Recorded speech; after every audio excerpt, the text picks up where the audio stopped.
Un marché au cadran totalement vide, cela n'était pas arrivé depuis 2007, lors de la dernière épidémie de fièvre catarrhale.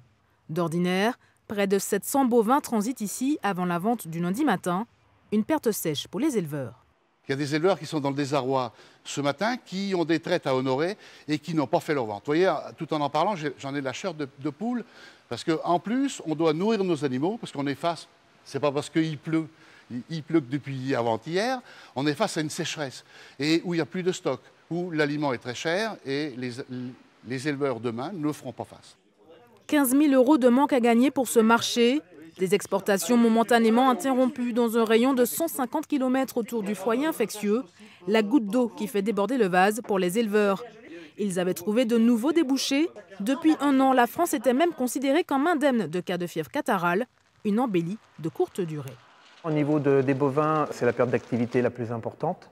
Et pour les ovins, on a beaucoup d'agneaux qui sortent. Aussi, nous approchons de la fête de l'Aïd el-Kébir. Et beaucoup de producteurs préparent des agneaux pour cette fête qui est importante en France. Et ces agneaux-là, on sait que si on ne les commercialise pas dans les 10 jours qui viennent, au niveau valorisation, ils seront pénalisés. Des contrôles vétérinaires et de vaccination vont être mis en place pour contenir cette maladie chez les bovins, les ovins et les caprins. Principaux symptômes, la fièvre, mais pas seulement. Il peut y avoir également des conséquences sur l'aspect de fertilité et de reproduction au sein des cheptels. En aucun cas, ces conséquences et ces éléments ne sont transmissibles à l'homme. Le marché au cadran va rouvrir ses portes pour les ovins. Seuls les éleveurs situés à proximité du marché pourront vendre leurs animaux destinés à l'abattoir.